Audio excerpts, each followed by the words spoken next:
la oscuridad de la noche, donde las sombras se alargan y los susurros del viento adquieren vida propia, nace el miedo. Es ese compañero inseparable, el eco de nuestras más profundas inquietudes, el susurro de lo desconocido que se cierne sobre nosotros en la penumbra. El miedo, esa emoción ancestral que yace en lo más profundo de nuestro ser, nos envuelve en su abrazo oscuro y nos impulsa a explorar los límites de nuestra valentía. Pero, ¿qué es el miedo? Sino una manifestación de nuestra humanidad. Es el eco de nuestros anhelos y temores más íntimos, la chispa que enciende la llama de la imaginación y nos sumerge en un mundo de fantasmas y criaturas de la noche. Aunque puede parecer un enemigo, el miedo nos une de una manera única, nos conecta a través de nuestras experiencias compartidas de terror y nos recuerda nuestra propia vulnerabilidad en un mundo lleno de incertidumbre.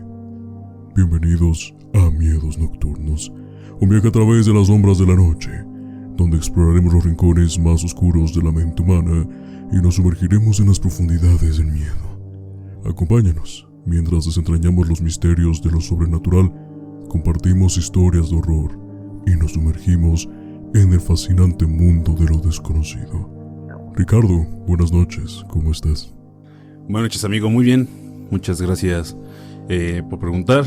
Emocionado y un poco intrigado como cada noche que grabamos en esta mesa para poder discutir un nuevo tema del mundo de lo desconocido. De entrada, creo que sí estoy muy emocionado por el tema del día de hoy. Sí me genera mucha intriga porque, bueno, la gente que a lo mejor todavía no se familiariza con el título, estos temas creo que desde que los escuchas a una cierta edad te empiezan a dejar esta intriga. Pero antes de adentrarnos en eso, como lo solemos hacer, agradecer a la gente que nos está siguiendo semana tras semana y que ha estado pendiente de nosotros en Spotify, sobre todo porque, bueno, recientemente salió el wiper, entonces es muy bueno saber que nos siguen de otros lados de muchos países y que aparte están al pendiente de nosotros y que estamos dentro de sus temas de conversación y de escucha de podcast preferidos. Entonces, de entrada, muchas gracias a toda esa gente que está con nosotros en nuestro país, en México y en otras latitudes. Sí, estábamos checando las estadísticas que salen que sale de manera anual en este evento grande de Spotify. Y sí, agradecerles porque el capítulo más escuchado, al menos de la plataforma, fue el episodio número 27 titulado El crimen de los hermanos Menéndez. Muchas gracias por darnos una oportunidad, en verdad se los agradecemos. También, además de México, que es nuestro principal oyente, nos escucharon en otros 25 países, así que es emocionante cómo algo que simplemente está en una habitación, en una conversación, puede trascender a fronteras que, bueno, ni nosotros imaginábamos. Y por último y no menos importante, eso también es mucha alegría, al menos para 136 fans que nos han escuchado, estamos en su top 5 de podcast preferidos, así que muchísimas gracias a aquellos que nos dan la oportunidad y esperemos que el próximo año sea igual o incluso mejor, porque en Miedos Nocturnos lo que nos une justamente es lo desconocido. Y desconocido es el tema justamente el día de hoy, Ricardo, porque ya dice una pauta muy importante, hablar de estos temas es sumamente no entretenido, sino que tiene un antecedente histórico e incluso un poco morboso. Justamente el día de hoy vamos a hablar de un tema bastante fascinante, que es, al menos lo que se dice, la primera abducción ovni alienígena que se ha documentado al menos en la Unión Americana. Sabemos muy bien que justamente los americanos tienen esta fascinación por el tema ovni, ya que obviamente es parte de su cultura. Incluso, si tenemos que decir estadísticas, al menos el 19% de los americanos dicen que han sido abducidos o que conocen a una persona que ha sido abducida. Así que estamos hablando de un fenómeno fascinante que trasciende y que el día de hoy vamos a traer a la mesa. Pero antes de comenzar con este caso, ¿cuál es tu comentario? ¿Cuál es tu energía respecto al tema ovni? Es que estos temas a mí particularmente me encantan porque son esa cosquilla de entender que no estamos solos en el universo, que yo creo que es una pregunta que a diario te puedes hacer en algún en alguna revista, en algún video que llegas a ver, en algún noticiero, porque estas noticias parece que no son tan recurrentes, pero mínimo al año ya la llegas a escuchar 2, 3, 4 veces por las noticias y te das cuenta de que estos contactos son muy, no son tan aislados.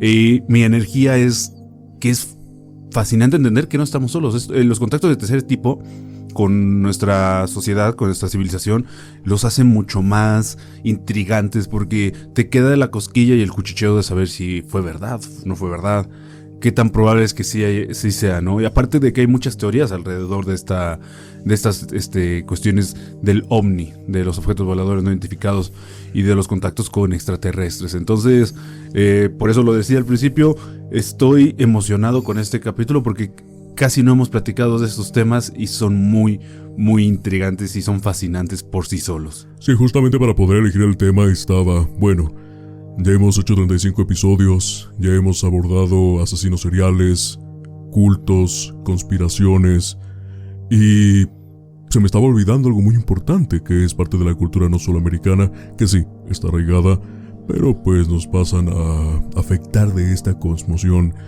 Pero cuando lo pongo a pensar y lo puse sobre la mesa creo que no hemos hablado de ovnis. Entonces, u ufología, como ustedes lo quieran llamar. Pero era un buen momento para poder platicarlo y que más que nada sobre las abducciones, que creo que es lo más interesante de estos temas, más allá del Área 51, más del primer caso que es el caso Roswell, más allá de los avistamientos que actualmente se están observando en los cielos limpios de todo el mundo. Pero hoy en día creo que hablar un poco de historia y ese antecedente histórico que tenemos es importante recalcarlo. Y justamente el día de hoy vamos a hablar de un tema justamente importante, como te lo dije anteriormente. Vamos a hablar, y el título de este episodio se llama Más allá de la Tierra, el caso Hill. ¿Has escuchado del caso Hill, de este matrimonio? Sí, lo he escuchado. Un matrimonio muy controversial desde el principio por la época en la que estamos hablando. Porque a final de cuentas, bueno, no quiero adentrarme tanto porque si no spoilearía mucho el episodio, pero van a entender que hay un contexto de cultura también aquí en este caso totalmente, y que aparte se le suma la abducción. Entonces tiene como que toda la mezcla perfecta para poder hacer una buena historia y una buena narrativa para poder discutirla, ¿no? Más en la Unión Americana. Estamos hablando del siglo pasado, entonces es un poquito complicado de entender el contexto a veces en estos casos por el contexto. Bueno, vuelvo a recalcarlo si caigo en redundar, pero por el contexto histórico en el que lo vamos a trabajar. Entonces, por sí solo el caso ya es controversial en algunos puntos, pero también es interesante entender cómo se empezó ya a hacer el registro de las abducciones realmente. Que aparte hay muchas teorías de conspiración en torno a este tema de los Hill. Pero bueno, antes de que me adelante más, me gustaría que escucharlo de tu viva voz para poder dialogarlo más tarde. Pues si me permites, te voy a compartir mi introducción tanto a ti como a nuestros oyentes. En la vastedad del cosmos, donde las estrellas parecen murmurar secretos que el hombre no puede comprender, se encuentra una verdad oscura y perturbadora. No estamos solos. Entre carreteras desiertas y cielos negros como tinta, la noche puede ser un escenario para encuentros que trascienden la lógica, para miradas que perforan el alma y para luces que no tienen explicación terrenal. Betty y Barney Hill eran una pareja común, dos vidas entrelazadas en un amor sereno, que jamás imaginaron convertirse en protagonistas de una historia que desataría temor y asombro en igual medida. Una noche de 1961, en las montañas de New Hampshire, el tiempo y el espacio parecieron plegarse, y su viaje tomó un giro hacia lo desconocido.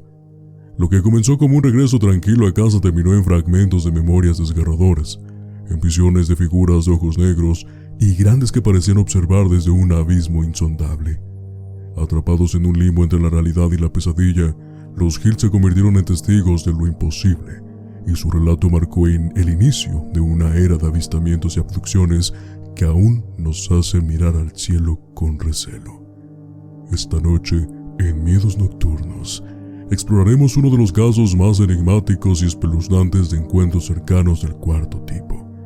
Abran sus mentes, apaguen las luces y prepárense para escuchar la historia de Betty y Barney Hill, donde la frontera entre lo humano y lo alienígena se difumina y el terror cósmico se hace palpable.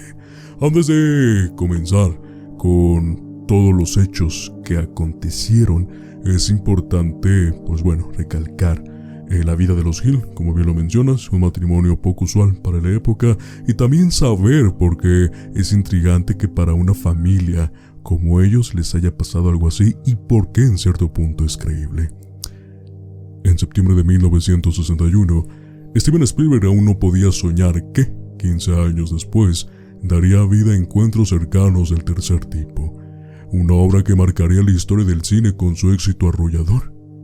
Mientras tanto, Betty y Barney Hill jamás habían contemplado el fenómeno ovni como algo que tocaría sus vidas de manera directa. Aunque en su momento habían leído en los periódicos rumores sobre Roswell y los presuntos visitantes extraterrestres, aquellos relatos parecían un poco más que historias sensacionalistas. Para los Hill, las preocupaciones eran más terrenales y urgentes. Eran un matrimonio interracial en una época donde esto seguía siendo una rareza en los Estados Unidos, y dedicaban su energía a la lucha por los derechos civiles a través de su participación activa en la Asociación Nacional para el Progreso de las Personas de Color. Betty, una trabajadora social blanca, y Barney, un empleado del servicio postal estadounidense de ascendencia etíope, no solo destacaban por su compromiso con los derechos civiles, sino también por ser figuras respetadas en la tranquila ciudad de Portsmouth, en el estado de New Hampshire. Participaban activamente en su comunidad, asistían fielmente a la iglesia y mantenían una reputación intachable entre sus vecinos. Ese mismo año, Barney había sido nombrado miembro de la Comisión de Estados Unidos sobre Derechos Civiles, lo que añadía aún más peso a su ya activa agenda social. Para ellos, unas vacaciones eran más que un descanso. Era un momento valioso para desconectarse de sus responsabilidades y recargar energías. Esperaron con paciencia a que pasara la temporada alta y a finales de agosto emprendieron un recorrido en auto que los llevó por las provincias canadienses de Ontario y Quebec, antes de explorar los paisajes interiores del propio estado de Nueva York. Sin embargo, fue la noche del 19 de septiembre, mientras regresaban a Portsmouth en su carro, transitando la solitaria Ruta 3 que serpentea por las montañas blancas de New Hampshire, cuando un encuentro insólito e inexplicable marcó un antes y un después en sus vidas. Antes de adentrarnos también en los hechos, quiero preguntarte, justamente tú, como amante de la historia, un poquito de tu comentario respecto a este ámbito que estamos hablando socialmente entre ellos, una pareja interracial y, como bien lo dijiste, un poquito incómoda justamente para la sociedad, en esos años. Sí, es que estamos hablando de la década de los 60, entonces sí es muy complicado de entender esta parte del contexto histórico. Por eso recalqué mi comentario al principio, porque no sé, yo creo que esa misma lucha también es lo que te añade que no buscaban como llamar la atención. Ellos también tenían sus propios problemas suficientes, ¿no?, para poder esclarecer los derechos de la gente de color en la Unión Americana. Y que bueno, no solamente era propio de Estados Unidos, sino que era de muchas partes del mundo. Pero bueno, aquí propiamente Estados Unidos tenía una política muy racial. Era mucho racismo el que existía. Entonces, al ser una figura, digamos, pública, el esposo del matrimonio de los Hill, lógicamente te da una pauta para darte cuenta que pues, ese respiro era necesario para ellos, ¿no? Entonces, como tú lo acabas de escribir entre la introducción y ahorita en esta pequeña introspección a la vida de los Hill, si te das cuenta que lo que parecía ser un viaje para despejarse de toda esta presión social que estaban envueltos, terminó volviéndose una pesadilla. Terminó siendo el doble de presión que ya traían encima. En primer lugar, algo bastante bueno con la lucha de los derechos, y ahora en segunda por la morbosidad, no solamente de la sociedad americana, sino incluso del gobierno, y eso lo vamos a comentar más adelante. Okay. Pero ahora vamos a continuar con los hechos de aquella fatídica noche, ya que dentro de su auto, Barney, Betty y su leal compañera, la perrita Daisy, viajaban con calma.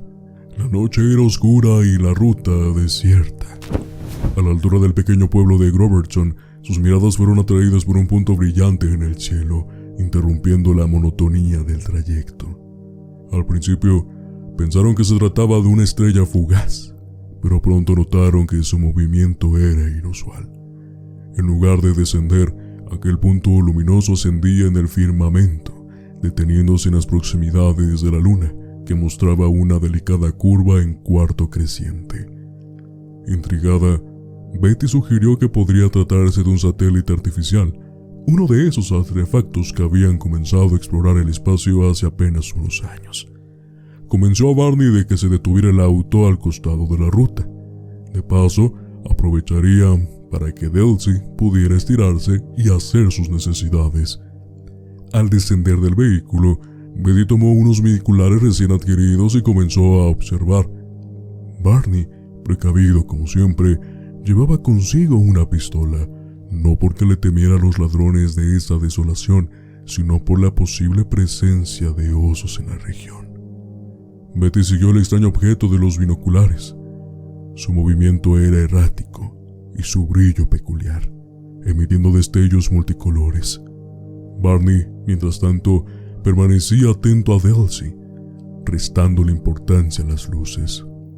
«Es solo un avión», comentó, intentando tranquilizar a su esposa.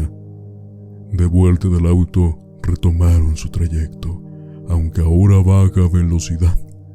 La luz parecía estar jugando con ellos. Desaparecía tras las siluetas de las montañas para reaparecer más cerca, como si también los estuvieran observando. En un momento, les dio la impresión de que aquel objeto desconocido había aterrorizado sobre la montaña Cannon, pero de forma repentina despegó y comenzó a acercarse hacia ellos a una velocidad desconcertante.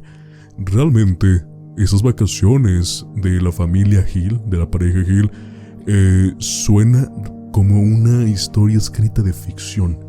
Tiene todos los elementos: una familia tradicional, luchar por derechos, una buena imagen social, hablando de esa perspectiva, y una noche, de repente, algo inusual empieza a pasar en sus vidas. Creo que el relato por sí solo, a pesar de que no haya monstruos, pero sí un terror espacial, puede causar un poquito de incomodidad. Realmente yo también estaba pensando en eso, comparto tu comentario. Parece que el guión hubiera estado escrito perfectamente por un buen cineasta de estos de los que les encanta causar primero el suspenso al principio de la historia. Entonces ya tenemos los elementos principales para que por sí sola el inicio de esta narrativa sea atrapante, sea atrayente, por cómo está siendo el contexto y por lógicamente la tensión que estaba viviendo una familia común y cualquiera de los Estados Unidos de la época, tratando de disfrutar y de pasarla bien, ¿no? O sea, a lo mejor sin hijos, pero sí con su fiel compañera, con su perrita. Entonces, ya tenemos todos los elementos perfectos para que la historia por sí sola empiece a tener tintes sombríos, porque ya empiezas a tratar de familiarizar lo que ves con lo que usualmente podrías observar en cualquier momento del día, en cualquier punto del mundo, y ya deja de serlo. Deja de ser algo cotidiano para volverse algo totalmente ajeno a lo que han visto tus ojos. Entonces, con el final de esta primera parte de la historia, ya se siente un poco de miedo. Mientras tú la estabas contando, yo empecé a imaginarlo y se me empezó a erizar un poco la piel por ese aspecto, por pensar que algo que tú no conoces ya te empieza a perseguir, como si se hubiera percatado que tú también lo estabas observando.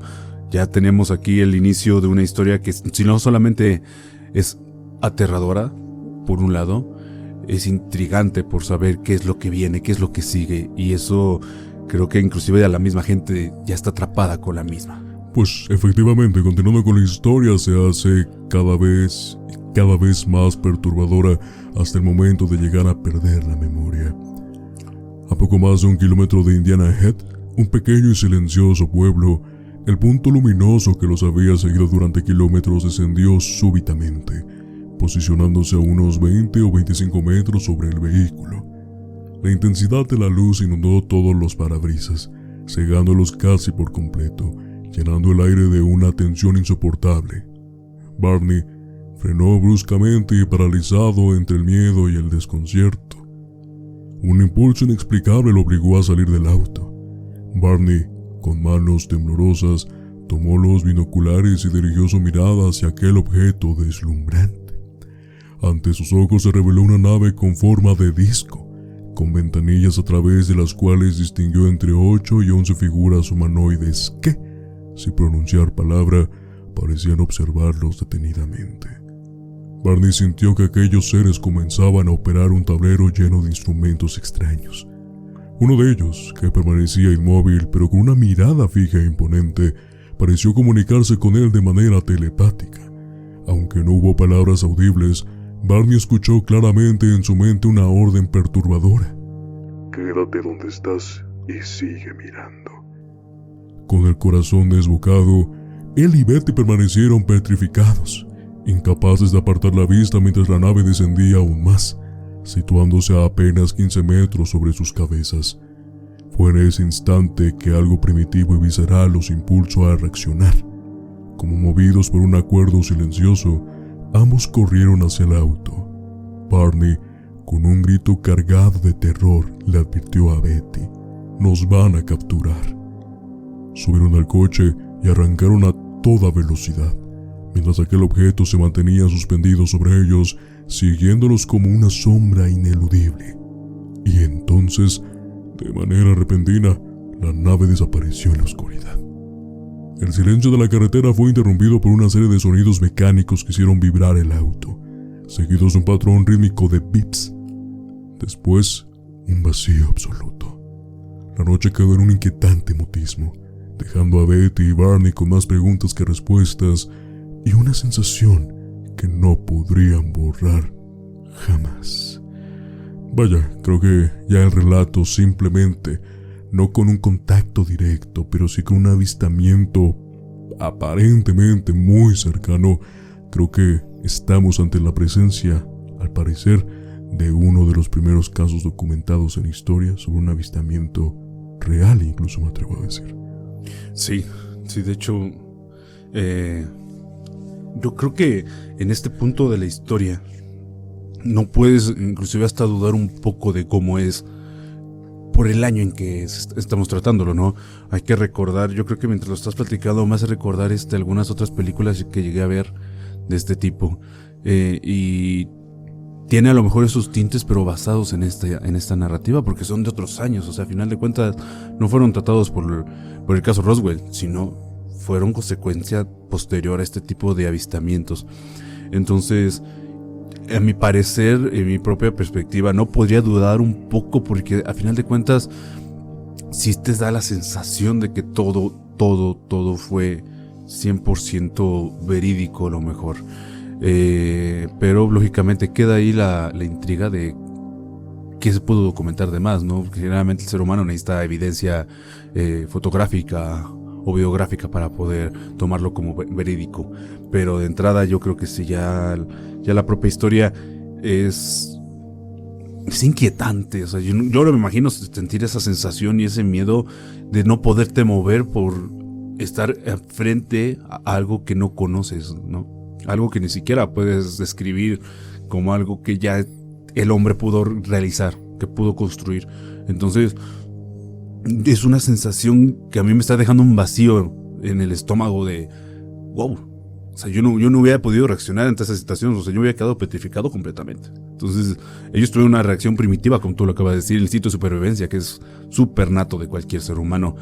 Pero que todavía los hayan seguido, eso te deja de para dónde iba el asunto, si es que se trató de un avistamiento extraterrestre. Y eso no es todo, Ricardo. Lo más inquietante también viene en el siguiente apartado, que lo quiero llamar Memoria Cero, porque pasa algo inquietante y les vamos a poner también las imágenes de lo que van a escuchar a continuación. Okay. Los días posteriores al encuentro estuvieron marcados por un comportamiento inusual y errático. Betty y Barney, atrapados en un estado de inquietud constante, parecían incapaces de escapar de una sensación de impureza de los que los atormentaba. Se duchaban repetidamente, como si el agua pudiera limpiar algo más profundo que su piel. Decidieron deshacerse de toda la ropa que habían usado durante el viaje, como si quemar esos recuerdos pudiera exorcizar los rastros del horror que los perseguía. Una compulsión extraña los empujó a dibujar una y otra vez la nave que habían visto aquella noche. Los detalles de las ventanillas, las luces y las figuras humanoides tomaban forma de uno de sus bocetos, como si al plasmarlos en papel intentaran dar sentido a lo incomprensible. Pero a Betty, las noches se convirtieron en una tortura aún más profunda. Se despertaba sobresaltada, bañada en sudor frío, tras sufrir pesadillas indescriptibles que se desvanecían de su memoria apenas abría los ojos, dejándole únicamente una sensación de terror irracional y persistente.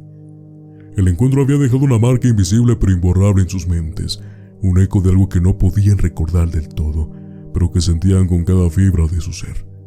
La normalidad se había convertido en un espejismo, y la vida cotidiana parecía ahora un paisaje extraño y ajeno. Realmente, este acontecimiento, y no es para menos, hizo que sus mentes diversificaran la información, incluso con lagunas mentales que en muchos casos, bueno, de lo que se ha documentado o que los que presuntamente han sido abducidos, tienen esta hegemonía de comparación, ¿no? Que justamente no recuerdan nada una vez estando allá. En cierto punto a la fecha, de comentario personal, se me hace muy extraño que no recuerden cuando están en la nave, pero cuando sí son abducidos. Ajá. En ocasiones sí se me hace un poquito incoherente, pero creo que lo tomaron al menos de esta manera. Bueno, o al menos ese argumento viene justamente de los Hill, que casualmente es un tema repetido o un modus operandi. Pero, como tú lo mencionaste al principio, realmente les creo mucho a esta pareja, porque, vaya, no tenía ni una chispa de ser alguien que llamara la atención solamente por morbosidad, simplemente por una interacción social. Pero cuando viene esto, realmente les dejó abajo todo lo que ya habían construido, y no solamente eso, intranquilidad, porque podía pasar otra vez. Es que es la sensación de que tu vida iba bien. O sea, yo lo veo así. Tu vida iba bien y pasa este tipo de cosas. Lógicamente tu mente la empieza a mover, la empieza a moler, mejor dicho, la empieza a moler, porque no puedes dejar de pensar en este aspecto. Y tú lo acabas de mencionar, o sea, tenemos la parte de la historia hasta donde recuerdan, donde pudieron tener el contacto telepático, Barney, pero no pueden recordar otra parte. Seguramente queda esta laguna mental de la abducción, de cómo es por dentro.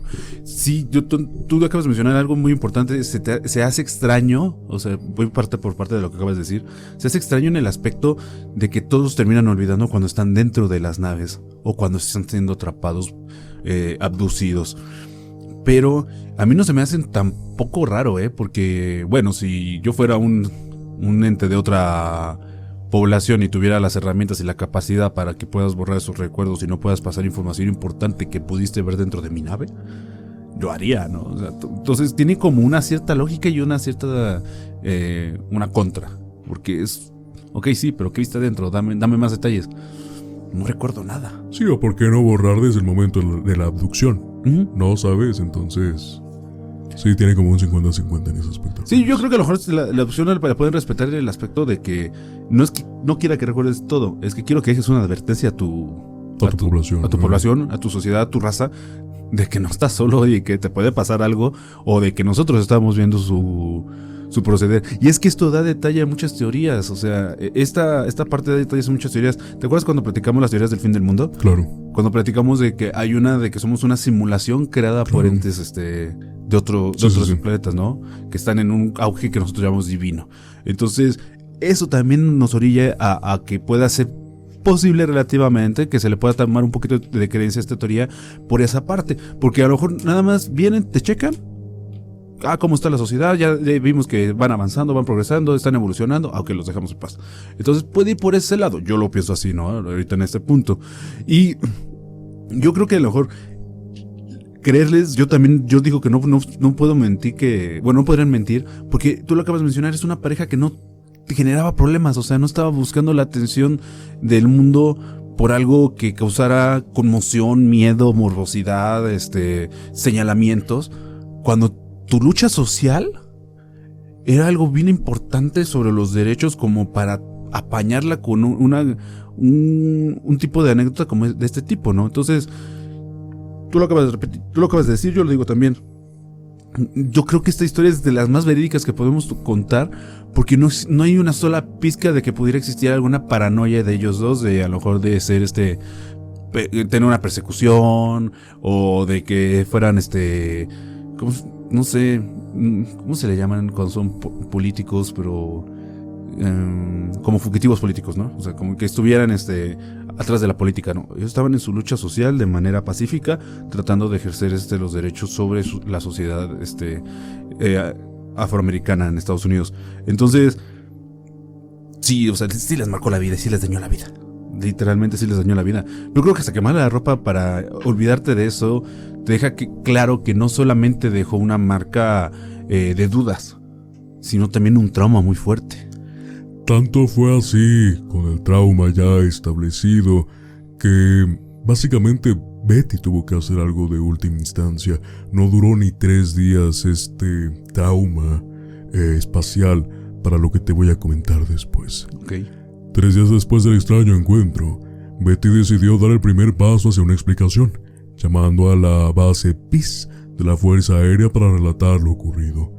Al día siguiente, el mayor Paul W. Wenderson llegó hasta ellos, dispuesto a escuchar. Durante media hora, el militar atendió su relato, aunque en su informe oficial, fechado el 26 de septiembre de 1961, desestimó la experiencia sugiriendo que quizás habían confundido el planeta Júpiter con un plato volador. A pesar de esto, el caso fue remitido al proyecto Libro Azul, al equipo especializado de la Fuerza Aérea en investigar avistamientos OVNI. Lo que siguió fue un largo silencio de casi 3 años, hasta que el caso atrajo la atención del Dr. Benjamin Simon, un reconocido neurólogo y psiquiatra con experiencia en terapia de hipnosis. En 1964, Simon inició un tratamiento con la pareja que se extendió durante 6 meses, realizando sesiones de hipnosis regresiva por separado. Fue en ese estado donde comenzaron a emerger detalles olvidados que llenaban los vacíos de su memoria, aquellos momentos entre la vibración del automóvil y su regreso a casa. Ambos describieron un relato inquietante similar. Afirmaron haber sido secuestrados por los tripulantes de la nave, sometidos a experimentos y después reprogramados para no recordar lo ocurrido.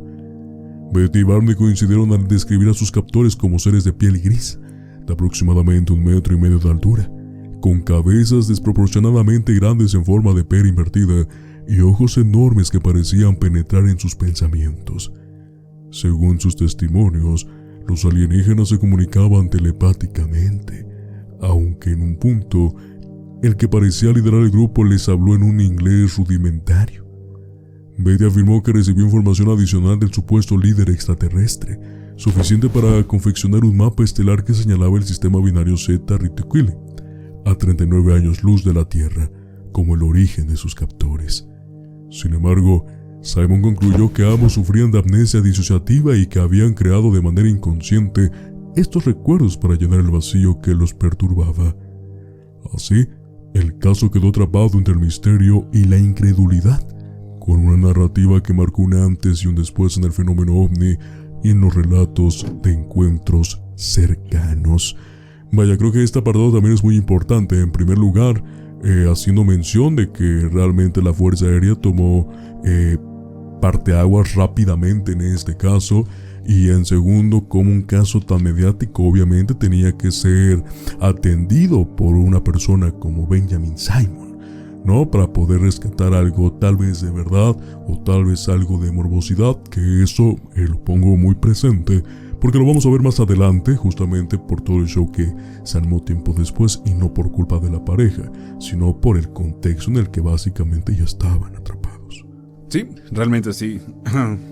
Yo creo que ya en el tema central, que la propia Fuerza Aérea de los Estados Unidos haya tomado cartas en el asunto, a pesar de que desestimó la historia del sargento que fue a hacer la entrevista, bueno, que fue a escuchar su historia, te das cuenta de que realmente no dijeron, no está tan fuera de la realidad, ¿no? O sea, no está tan desapegado de la realidad. Lo que no me gustó, a final de cuentas, digo, Benjamin Simon, pues a final de cuentas era un hipnotista muy reconocido en Estados Unidos, pero desestimar la historia cuando hiciste las terapias por separado en varias sesiones y que la narrativa fuera muy similar, se me hace muy extraño, o sea, no se te hace muy extraño como que dijera él, ¿sabes qué? Ya mi último reporte es, los dos crearon un vacío de memoria y lo construyeron entre los dos para llegar a una misma narrativa. Yo creo que no, o sea, para que tuvieras que buscar ayuda específicamente, tener la valentía de platicar tu historia y de aparte de que un profesional del hipnotismo te tratara de la psicosis y llegar a una conclusión tan absurda, te das cuenta de que ahí hay algo más. No fue solamente que él haya dicho, no, es que esta historia no es creíble. Yo creo que hasta el mismo sí se la pudo haber creído, pero como sabemos, históricamente, el gobierno de los Estados Unidos trata de proteger el caos del pueblo para que no se pueda diversificar estos relatos y no haya un caos colectivo que generalmente suele pasar. Entonces, a lo mejor la orden fue por ahí, ¿sabes qué? No. Pon tú que a lo mejor consumieron estupefacientes y ya. Por eso es que te imaginan una historia muy bien armada. O sea, no hay lógica. Sí, no hay lógica porque bien lo comentas. Y tenemos un parteaguas dentro de la historia. Ellos lo que menos querían era hablar de este tema. Era realmente deshacerse de esos recuerdos que al menos tenían muy presentes referente a la abducción y sumando las lagunas mentales que estaban intentando recuperar, pero que no podían. Entonces, te doy la razón en ese punto. Realmente que un psiquiatra, como lo quieras llamar, profesional, venga y realmente tenga la sensación y al mismo tiempo los apuntes de que ambos están relatando las cosas similares, es que realmente ambos lo vivieron. No es una construcción que puedas controlar porque estás bajo relativamente una hipnosis. No tienes control absolutamente, entonces simplemente es tu mente trabajando. Y en segundo lugar, eso es muy cierto, por parte del gobierno estadounidense, pues sabemos muy bien, e incluso hasta la fecha, que tal vez para ellos, entre comillas, no estamos preparados para esto, aunque ya es más normal que en otras ocasiones. Digo, recientemente tuvimos esta confirmación, entre comillas, por parte del gobierno americano, que los ovnis, los alienígenas, precisamente no vienen fuera del mundo, sino que están precisamente debajo de nosotros, en la parte marítima. Pero, teniendo esto en cuenta, obviamente en el futuro, pero volvemos al pasado, es justamente cierto. Y algo que me gusta muchísimo y lo que me llama muchísimo la atención es justamente la descripción, digamos, de los grises, como popularmente se les dice, porque sí coincide con el tema del caso Roswell, de las primeras personas que en el rancho los vieron. Bueno, ya vieron al pobrecito alienígena muerto, herido, y curiosamente coincide con estos acontecimientos, o más bien con esta descripción por parte de los Hill y por separado todavía. Entonces eso es de llamar muchísimo la atención. ¿Por qué lo digo? Porque también hay otro parteaguas. Ellos eran alguien que no consumían nada de ese producto. Estaba presente en la cultura americana, sí, pero no era algo que les importaba. Tenían una lucha mejor por la que estar presentes que distraerse. Entonces también como que este tipo de cosas dices, pues los Hill no consumían ese tipo de productos, relatos, y coincide bastante con lo que justamente se ocultó por tantos años. Es que es justo eso lo que tú acabas de mencionar. Que tenga una similitud con el caso de Roswell. No solamente es un parteaguas, sino simplemente es la unión magnífica de las historias que se van relatando. Ahora también hay que recordar un poquito del caso Roswell. Cómo fue manejado por el gobierno. Sí, decían que lo que había aterrizado supuestamente era un satélite, que básicamente incluso chatarra espacial que había caído ahí, pero todo el relato, desde incluso la persona que llamó a la radio, desde cómo fueron los militares, ni ellos mismos esperaban lo que era. Algunas personas realmente vieron lo que había. Entonces dices, uy, más la personita muerta, personita lo pongo entre comillas, dices, hay muchas similitudes y bueno, por el tiempo en que ocurrió, pues tampoco es tanta la diferencia. Es que exactamente, no hay como un limbo de tiempo suficiente como para que la historia a lo mejor ya estuviera popularizado tanto que cualquier persona en Estados Unidos tuviera conocimiento, o sea, no. Y tú mencionaste un punto bien importante, que lo hemos como tratado de poner muy bien claro durante todo este episodio. O sea, los Hill no eran personas que estuvieran interesados en ese tipo de temas. Entonces, sí es intrigante que las similitudes en las descripciones sean muy, muy claras. También tomar en cuenta, digo, bueno, me gustaría como dejarlo ahí para otro episodio, pero el caso Roswell, al ser tan guardado secretamente, a pesar de que se dio a conocer por cómo fueron las cosas, y que después el gobierno desmintiera la información para proteger a la sociedad de un caos colectivo, bueno, es una cosa. Pero también hay muchas teorías también de que en el área 51 todavía permanece el cuerpo de esta personita que encontraron. Entonces, si pudieron guardar eso, imagínate por qué no archivar este caso y dejarlo ahí en el olvido. O ponerlo socialmente como una pareja inestable que vivió un momento de irrelatividad en el momento, ¿no? Entonces, sí, nada más dejarlo ahí. No es que estén locos, simplemente fueron víctimas de cualquier tipo de situación que lo sacara de sí. Y es que tiene todo el sentido, y retomo tu comentario. Primero, obviamente, Betty, al ser una buena ciudadana, por lo que tengo entendido, va y lo comunica directamente a la Fuerza Aérea. Y luego, casualmente, uno de los psiquiatras con mayor fama, con mayor, ¿cómo podríamos decirlo?, afinidad hacia el público, con carisma y lo que quieras, viene a confirmar y después desmentirlo, porque curiosamente no hubo un proceso anteriormente, ¿no? Queda señaladamente como, pues estos vatos nada más lo hicieron para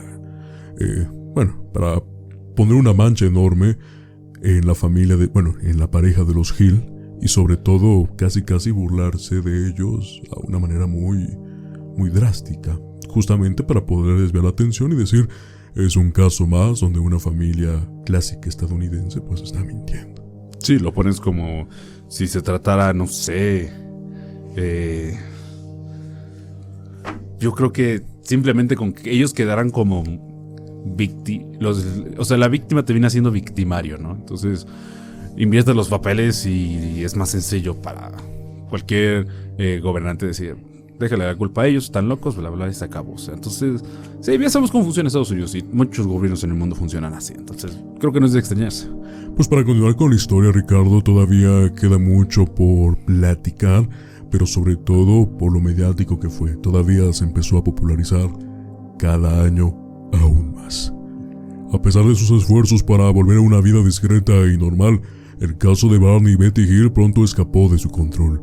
Alguien filtró su relato sobre el supuesto secuestro extraterrestre, transformando su experiencia en un fenómeno mediático. El 25 de octubre de 1965, el Boston Traveler impactó a sus lectores con un titular de portada: ¿fueron secuestrados por un ovni terrorífico?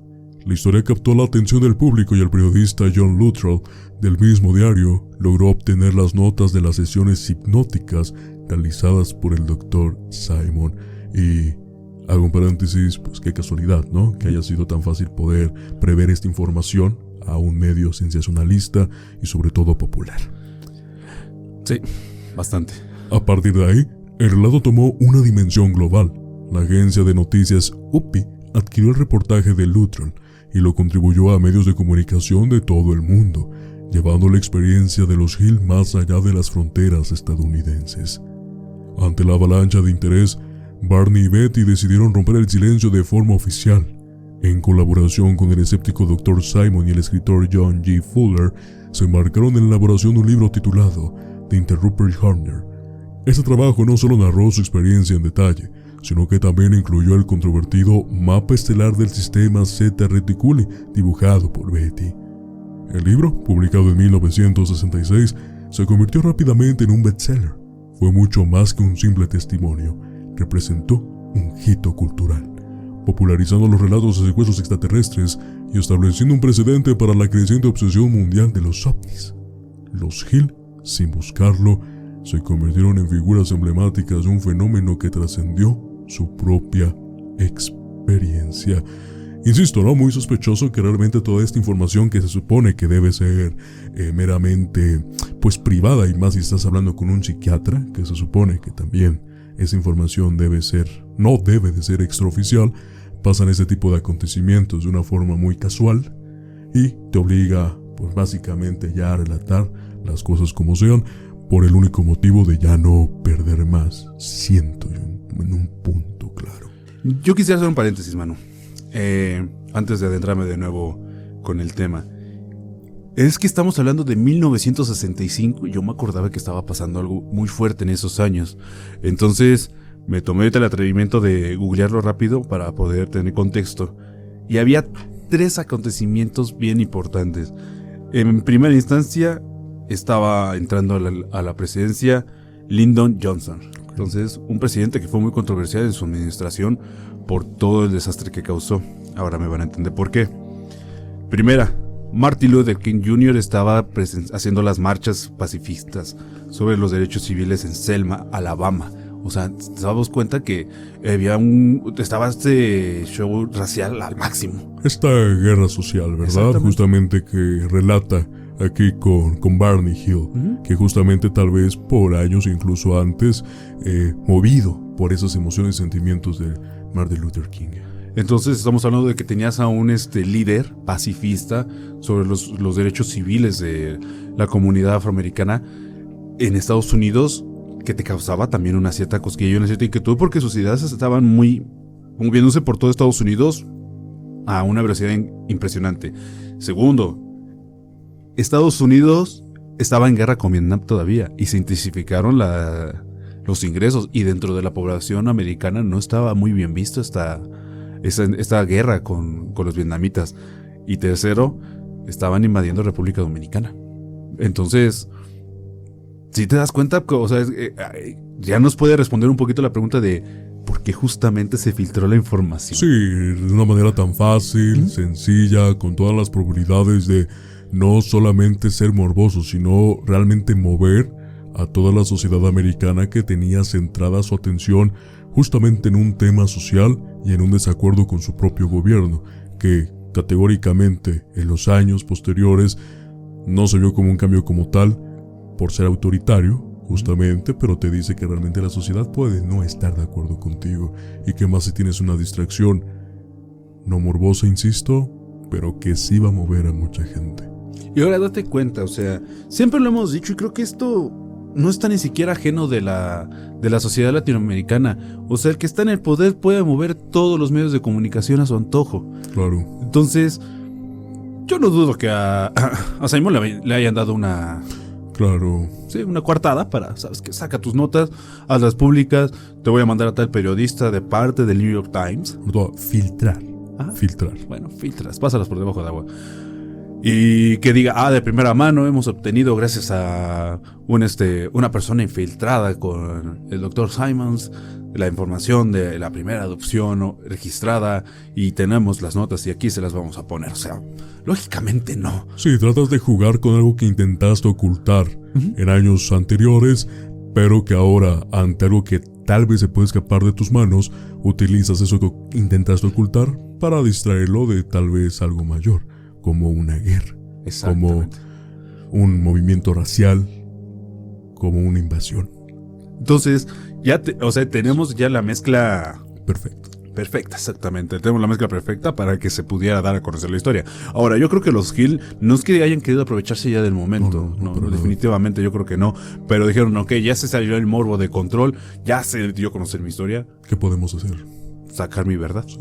Entonces, sacas tu verdad, la escribes, te apoyas en el Dr. Simon. Inclusive yo creo que se apoyaron no solamente para tener un beneficio económico, porque a lo mejor también pudo haber sido, ¿no? O sea, y estaban en todos sus derechos. Aprovechan el momento de que su historia fue corrompida por varios medios, entonces, ¿ya qué puedo hacer? Ya no me puedo victimizar en cierto punto. Pero sacas toda tu verdad completa, sacas todos los escritos, sacas los dibujos, las imágenes ilustradas por Simon, a lo mejor otras sesiones más para poder sacar más información y poder obtener todo el recurso completo. Ok, aquí está la verdadera historia, léala ustedes si están tan interesados. Imagínate hasta dónde llegó para ser un bestseller en Estados Unidos, en estas épocas donde la cultura de lectura era muy buena, donde los periódicos arrasaban, donde los noticieros no le daban tanta credibilidad a este tipo de casos y se exponencia a un nivel brutal.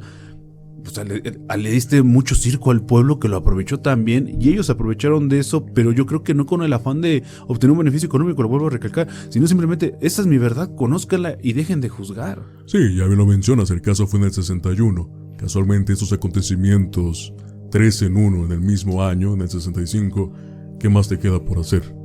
Realmente ya no hay nada. Simplemente creo que permitirte dar la oportunidad de contar tus propias historias, que alguien no lo haga, que venga de tu propio hecho. Y es justamente interesante que hayas puesto estos temas históricos sobre la marcha del episodio, porque es sumamente recalcar que no es la primera vez que el gobierno estadounidense utiliza el tema ovni al menos para poder pintar un poquito de las catástrofes que ellos mismos provocan, tanto en el tema social de manera nacional como en el tema internacional. La siguiente pregunta también, Ricardo, antes de finalizar el episodio, es ¿qué pasó con los Hill? ¿Cómo fue su vida al final? ¿Qué hicieron con todo lo recapitulado en cuestión de información? Pues a continuación te lo voy a explicar más o menos porque fue un final decente, digámoslo de esta forma. El desenlace de las vidas de Barney y Betty Hill marcó el epílogo de una historia que redefinió la relación entre lo humano y lo desconocido. Barney falleció el 25 de febrero de 1969, lamentablemente víctima de una hemorragia cerebral, dejando a Betty sumida en el duelo y en un silencio que rompió paulatinamente con críticas hacia el circo mediático que rodeaba el fenómeno ovni. A pesar de su rechazo inicial a la explotación comercial del tema, en 1995 Betty publicó el libro Una aproximación a los ovnis desde el sentido común, retomando su voz en el ámbito que alguna vez lo hizo mundialmente conocida. Betty murió el 14 de octubre de 2004, a los 85 años, a causa de un cáncer de pulmón. Antes de partir, dejó un legado invaluable. Sus notas personales, grabaciones y otros materiales relacionados con su experiencia fueron donados a la biblioteca de la Universidad de New Hampshire, creando una colección permanente para la posteridad. El caso de los Hill no solo quedó inmortalizado como el primer relato público de abducción extraterrestre, sino también como uno de los más complejos y mejor documentados. Inspiró numerosos artículos, libros, programas de televisión y hasta una película, The UFO Incident, del año 1975, que consolidó su lugar en la cultura popular. Su relato fue el donante de una ola global de testimonios sobre abducciones, alimentando tanto la fascinación como el escepticismo en torno a los misterios del universo. Más allá de la verdad que encierran sus palabras, la historia de Betty y Barney Hill permanece como un puente inquietante entre lo cotidiano y lo inexplicable. Y de esta forma, antes de la conclusión final, damos por finalizado el tema Más allá de la Tierra, el caso de los Hill. ¿Qué te pareció esa historia? Sumamente interesante, fascinante, ovnis, una familia decente, conspiraciones, hechos históricos, muchas cosas que ocultar, bastantes cosas también que procesar después del episodio. Sí, de hecho bastantes.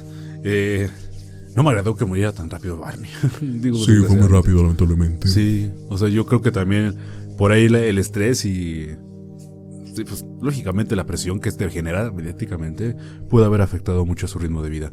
Pero, wow, no tengo otra descripción. Es muy buena esta historia. O sea, es demasiado inquietante. Sí te deja con algunas preguntas, yo creo. Sí te deja con algunos vacíos por ahí. ¿Qué es lo que vamos? O sea, ¿por qué no puedes recordar exactamente el momento de la abducción? Pero bueno, creo que mientras fuimos avanzando en el episodio, nos fuimos respondiendo a esas preguntas poco a poco. Siento que el lugar que tiene en la historia, si muy bien ya se le fue dando el hito completo, no se le ha respetado al 100%, Como que se le da mucha pauta a otras cosas o a otro tipo de historias que, si bien son relevantes, pero esta en específico, que es la primera que está bien documentada, no le dan como esa relevancia total. O sea, yo en mi parecer, porque digo, ya lo había escuchado, pero siento que le hemos dado más interés a otros tipos de avistamientos que inclusive no tienen que ver nada con abducciones que ¿no? Inclusive hay uno que pasó acá en México, que también es muy conocido. Si no me equivoco, fue en Tabasco. Pero en general es una historia que a mí me mantuvo pendiente completamente de principio a fin. Creo que ese tipo de historias es interesante hasta para un tema de conversación fuera de que estamos platicándolo acá, porque si te deja con mucha curiosidad de que ojalá no te pase a ti.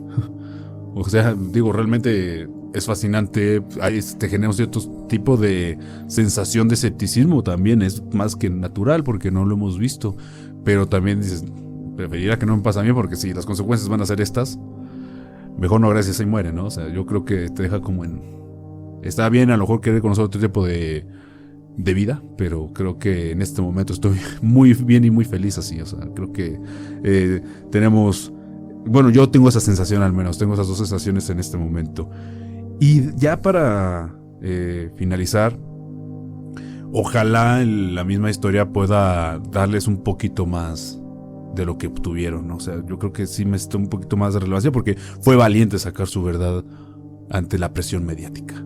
Yo lo pienso así. Y ante el acontecimiento social, ¿no? De los hechos, creo que realmente eran, ¿cómo mencionarlo? Salir todavía ya a platicar de plano este acontecimiento realmente era un suicidio social. Sí, por todo lo que ya platicaste anteriormente. Sí, porque aparte terminas siendo señalado. Entonces eso lógicamente te va a terminar afectando. Y eso está complicado. Pues bueno, Ricardo, te voy a compartir la conclusión final de este episodio para ver si la gente también puede tener esta misma que estamos platicando aquí. El caso de Betty y Barney Hill sigue siendo un enigma que resiste a la lógica. Un relato que, pese a los años y las dudas, persiste en nuestra conciencia colectiva. Su encuentro con lo desconocido no solo desafió la comprensión de la ciencia, sino que nos recordó que quizás hay más en el universo de lo que nuestras mentes pueden abarcar. Las luces en el cielo y las sombras que rondan la periferia de nuestros sueños no son simples fantasías, sino un vestigio de algo más allá de nuestro entendimiento, algo que podría estar observándonos desde las oscuras profundidades del cosmos. Aunque la historia de los Hill ha sido cuestionada, su valiente testimonio sigue siendo una de las primeras señales de que en el vasto misterio del universo, lo imposible puede convertirse en una realidad aterradora. Nos queda una pregunta sin respuesta. ¿Qué vieron realmente esa noche? Y lo más perturbador de todo, si ellos fueron los primeros, ¿quiénes más han sido tocados por el terror de lo desconocido? En un mundo que aún se siente seguro bajo el manto de lo familiar, los relatos como el de Betty y Barney Hill nos recuerdan que lo extraño y lo inexplicable siguen al acecho, esperando el momento perfecto para cruzar la frontera de nuestra percepción. La verdad, como el cielo mismo, sigue siendo un misterio. Un misterio que, tal vez, nunca lleguemos a comprender. De esta manera concluimos el episodio número 35 oficialmente de Miedos Nocturnos Más Allá de la Tierra, la historia de los Hill. Insisto, un relato bastante interesante, un relato, bien lo mencionas, que no ha tenido la justicia que se merece, ya que obviamente ha sido tocado, pero no de manera constante en la cultura actual, pero sí un relato que debe ser recordado para saber los misterios que oculta entre la oscuridad del espacio. Sí, de hecho, ahorita que hiciste el relato final, me recordó mucho a la saga de Star Trek. Digo, sé que muchos de nosotros, y tú y yo somos muy cinéfilos, pero me recordó un comentario que yo creo que podemos retomar, ¿no? Y esa no es precisamente esta saga, sino la oscuridad de la noche es tan profunda, tan vasta, que no sabemos qué nos podemos encontrar, y creo que por eso el hombre todavía no logra avanzar más allá que llegar a la luna. Y yo creo que también ese miedo al no saber qué te vas a encontrar, qué condiciones vas a encontrar, aparte de que a lo mejor los medios todavía no son suficientes, te deja ese vacío, ¿no? O sea, si estando aquí en la Tierra tenemos este tipo de avistamientos, imagínate cuando la raza humana sea capaz de poder salir a corroborar en otras latitudes, en otros lugares del espacio y del infinito, encontrarse con nuevas razas, con otras culturas muy distintas a las nuestras, y que también recibido puede ser, o si este tipo de avistamiento sea al revés ahora no eres tú el que los avista, sino eres el que está siendo observado por otra civilización y termina generando un impacto, ¿no? Entonces me quedo con esa sensación. Tú lo dijiste, es una narrativa que a lo mejor no tiene el lugar que se merece, pero sí te deja estas sensaciones de que la próxima vez que vas al cielo puedes encontrarte algo nuevo que quisieras no tener ni siquiera la duda de lo que es. Y eso será todos los días, y tal vez temas o avistamientos que probablemente podamos platicar más adelante, porque sin duda es un tema que causa conmoción en todos nosotros, pero también fascinación. Ricardo, damos por hecho el tema del día de hoy. Recuerdo a todos nuestros oyentes, primero agradecerles por un grandioso año en cuestión de las estadísticas en Spotify. en YouTube. También seguimos creciendo. Muchas gracias. Recuerden compartir cada episodio de lo que sale los sábados a partir de las 9 de la noche. Y sobre todo, seguirnos en nuestras redes sociales como @Miedos Nocturnos Podcast. A excepción de X, antes Twitter, ahí estamos como @Miedos Podcast. Sin nada más que agregar ni mencionar, Ricardo, te agradezco por compartir nuevamente la mesa en este episodio y solamente desearte una muy buena noche. Gracias, amigo. Muy buenas noches.